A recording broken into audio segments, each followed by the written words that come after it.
Hi everyone, today we are going to talk about a Lisa you've never truly known.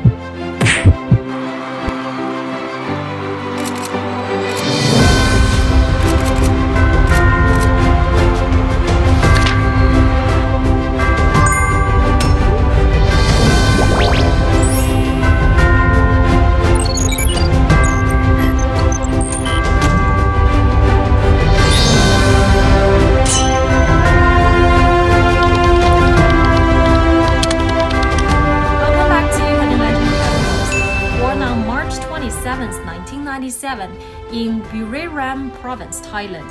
Her first name was Lalisa Manobal, and she is an only child. She was raised by her Thai mother, Chithip Brushweiler, who holds Buddhist beliefs. Life slowly began to improve after her mom married Marco Brushweiler, a renowned Swiss chef and a top expert in Thai cuisine who formerly worked at a highly luxurious Sun City casino in South Africa. Though her family became affluent enough to send her to the exclusive Preparatory 1 and 2 secondary international school with a tuition of about 19K a year, her dance dreams were never bought by her stepfather's halo. They were supported by her mother, who saved up money to help build that dream little by little. As a child, her nickname was Pokpak. She was extremely introverted. She didn't like to talk much and never fought for attention. When other kids were fighting over toys, she would just stand quietly on the sidelines. However, her former teacher, Richard Dapon, recounts, Lisa was also a playful, generous, and cheerful student who was highly disciplined, responsible, and always eager to help teachers. Academically, she did well in science but struggled with math. the moment she started dancing, her eyes would light up, as her mother recalled in interviews with Thai media. She was never the type to fight for things, but the moment she stepped into a dance studio, her demeanor completely changed. Dancing was the one thing she was genuinely willing to fight for. At just 4 years old, she began dancing to music. Seeing her genuine passion, her mother paid for dance classes. She started competing frequently, joining contests like To Be Number 1. Around age 10, she joined a local dance crew called We Zaa Cool alongside GOT7's. Back then, they didn't have glamorous stages. They mostly performed at temples and on the streets, often dancing barefoot. In September 2009, the crew won the Special Team Award at a Dream competition, broadcast on Thailand's Channel 9 in September 2009.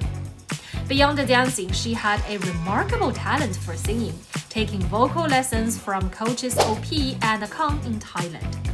In early 2009, as an 11-year-old, she even represented her school in the top 3 Good Moral singing contest hosted by the Moral Promotion Center, finishing as a runner-up. Back then, her dreams were simple. She wanted to be a flight attendant, a dance teacher, or a model. At age 12, following the advice of a fortune teller for prosperity and good luck, she changed her name to Lalisa, meaning one who is praised. Due to her deep love for Big Bang and 21, her biggest dream became very clear. I just want to go to Korea to dance. In 2010, 13-year-old Lisa saw a poster for a YG Entertainment audition on her way home from school. Her heart skipped a beat. Lisa's stepfather recalled, At the time, I had planned to send her to study in Australia. "It's a safe, stable path everyone expected her to take. But the lure of dance made this obedient girl rebel for the first time." She secretly filled out the application. Before making her decision, she consulted with her teacher, Richard Dapon, about becoming an idol in Korea. Her teacher strongly encouraged her. I believe that you have the star quality and leadership skills to make it. Lisa recalled in early interviews, I idolized YG artists and danced to all of Big Bang and 2NE1's choreography. On the day of the audition, she was surprisingly calm. 야, 이거 오디션이야? 옷 몇 개 입은 거야? 왜? During her routine, she suddenly jumped off the stage and walked straight up to the judges with an intense determination that didn't belong to a 13-year-old. Danny Im of 1TYM, one of the judges, later recalled, She had this crazy vibe. She was dancing, jumped off the stage, and came right up to me. But what was funny was that after she finished, she was so polite. She kept saying, "Thank you so much," totally different from her performance state. out of 4,000 applicants in Thailand, she was the only one selected. She successfully earned her ticket to Korea, becoming YG's first ever non-ethnically Korean trainee. But this ticket came with endless loneliness and struggle.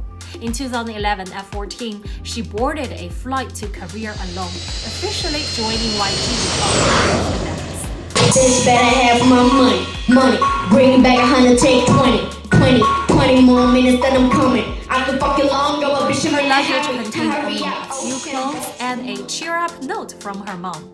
When her mother saw her off at the airport, they both broke down crying.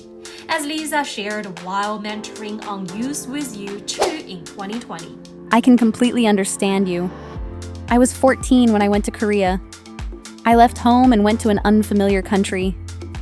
For the first 3 months, I called my mom every day and cried. When she first arrived, she couldn't speak a complete Korean sentence, knowing only how to say 안녕하세요. She had to order food using hand gestures.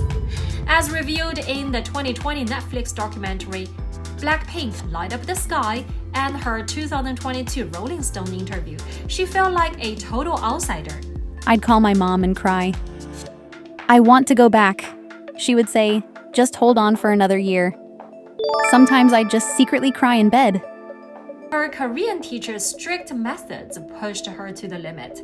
She recalled in the documentary. My teacher didn't know how to speak English, so she just kept talking in Korean to me. It was so hard. But because of that, I learned really fast. She was frustrated, but she never complained. She carried a dictionary around and memorized words daily, eventually mastering the language. She also watched K-dramas constantly to improve her vocabulary. With the help of the other members, especially Rosé, who was her age and became one of her best friends, she grew to love her Korean classes, eventually being required to speak only Korean. In May 2012, just over a year after she arrived in Korea, YG Entertainment posted a 3-minute dance practice video of Lisa performing to choreography by Paris Gobel. The video went viral almost immediately, racking up over 6 million views in its first month and introducing her incredible talent to the world for the first time. Fans were blown away by her precision, energy, and stage presence, and she quickly became the most talked about trainee in the company. During the trainee years, she didn't just have to overcome the language barrier. She also had to navigate the immense pressure of being the only foreign trainee in the company. But she kept her head down. Every month, YG held brutal evaluations where trainees were ranked and at risk of elimination. Lisa never once scored below an A across dance, vocal, and math. She became known as the model trainee, the one all the other trainees looked up to, and the one the teachers always praised for her work ethic and dedication. When others rested, she was either practicing her dancing or studying Korean. Her knees were permanently bruised and her hands were covered in calluses from endless routines.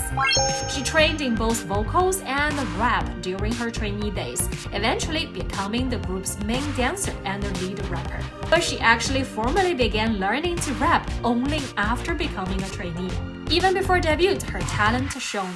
In November 2013, she appeared as a backup dancer in Taehyung's Ring-a-Ling.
finally stood on the stage she had dreamed of for so long.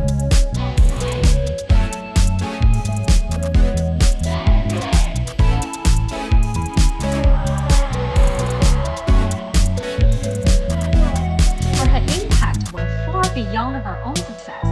As YG Entertainment's first ever non-Korean artist to debut, she broke down barriers and opened the door for hundreds of foreign trainees who came after her.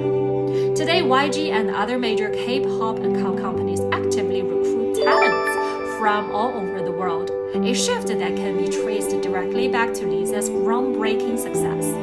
But even after explosive global fame, she hasn't changed from that little girl in Thailand. She remains humble, grounded, and never fights for the spotlight, letting her talent do the talking. And that wraps up our look into the real Lalisa Manobal before she becomes the K-pop idol Lisa. It just goes to show how much happens behind the scenes before the world finally learns your name. If you enjoyed this deep dive, do me a huge favor and smash that like button. It really helps the channel out and give Lisa the love. I want to hear from you. Did you know about her early struggles in career? Drop a comment below and let's get a discussion going. If you haven't already, be sure to subscribe to Hidden Lantern Chronicles